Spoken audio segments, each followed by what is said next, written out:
Hello everyone. आज हम बात करेंगे कि ब्लैडर स्टोन्स क्या है, किन लोगों में बनता है, क्या रीज़न है उसके और उनका क्या ट्रीटमेंट है। ब्लैडर स्टोन दो कारण से बनता है। नंबर वन, जिसको हम प्राइमरी ब्लैडर स्टोन बोलते हैं, वो ऑलवेज़ इन्फेक्शन के द्वारा बनता है। यानी कि अगर यूरिन का इन्फेक्शन रहा हो और ये स्टोन्स बैक्टीरिया, एक बारी अगर बैक्टीरिया वहाँ हो, उसके ऊपर में आपका कैल्शियम वो सब कुछ डिपॉजिट होके धीरे धीरे वो बनता है। लेकिन इन्फेक्शन के लिए बेसिस उसका बिहाइंड दैट कि आपका यूरिनरी फ्लो में कोई ऑब्स्ट्रक्शन है।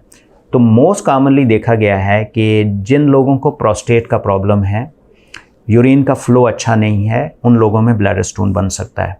नंबर टू, अगर सपोज़ किसी का ब्लैडर जो है प्रॉपरली काम नहीं कर रहा and we call it as an neurogenic bladder, यानी कि ब्लैडर का फंक्शन प्रॉपर नहीं है, एम्प्टी नहीं हो रहा, यूरिन अंदर रुक रहा है and that urine which is staying back in the bladder is a source of infection.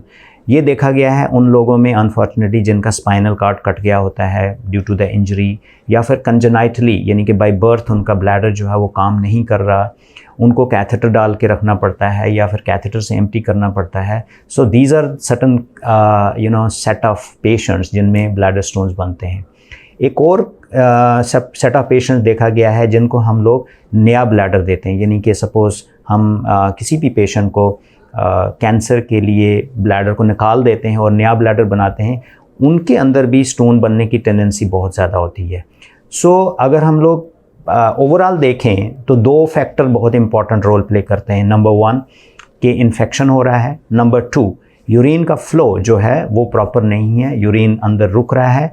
और उसके रीजंस मैंने जैसे गिनवा दिए कि एक नॉर्मल इंसान में BPH हो सकता है, स्ट्रिक्चर जैसे कि यूरेथ्रा में ब्लॉक है, पूरे तरीके से नहीं निकल रहा है, यंग लोगों में हो सकता है, तो उनको भी ब्लैडर के स्टोन जो है वो बन सकते हैं। तो ब्लैडर स्टोन प्राइमरली जो कि ब्लैडर में इन कारण से बनते हैं। एक होता है सेकेंडरी स्टोन्स। सेकेंडरी स्टोन्स का मतलब ये है कि, या फिर आप सेकेंडरी का वर्ड किसी भी तरीके से इस्तेमाल कर लें, कि जो किडनी से ऊपर से स्टोन नीचे आते हैं, यूरेटर के 5 मिलीमीटर का स्टोन आ गया ब्लैडर में, it reach to the bladder and it start growing there only, कि अगर वो पास नहीं हुआ है then you have a stones which is lying there. So you can say that ये प्राइमरी स्टोन नहीं है, ऊपर से आया हुआ, you can give the word of secondary stones.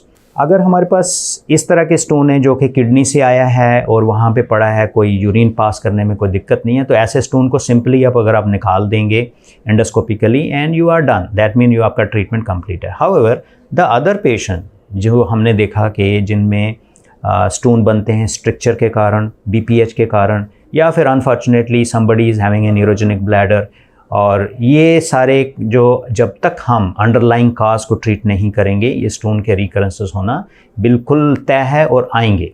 Like से फॉर एग्जांपल, अगर किसी पेशेंट का आपका BPH का इशू है, तो जब तक आप प्रोस्टेट को ट्रीट नहीं करेंगे, ऑब्स्ट्रक्शन को रिलीज़ नहीं करेंगे, तो स्टोन अगर आप निकाल भी देते हैं तो ये स्टोन दोबारा से रिकरेंस जो है वो होगा। अगर किसी का स्ट्रक्चर प्रॉब्लम है तो ऑब्वियसली उस स्ट्रक्चर को आपको ट्रीट करना है, तभी जाके उसका रिकरेंस होगा। तो ट्रीटमेंट इज़ वेरी सिंपल, कि आपको अंडरलाइंग काज को ट्रीट करना है और स्टोन को निकालना है। So it's not a very common scenario to have the bladder stones, but however whenever they happen there is a reason behind it. So look for that reason and treat it. I hope that this video was useful for you. Thank you very much.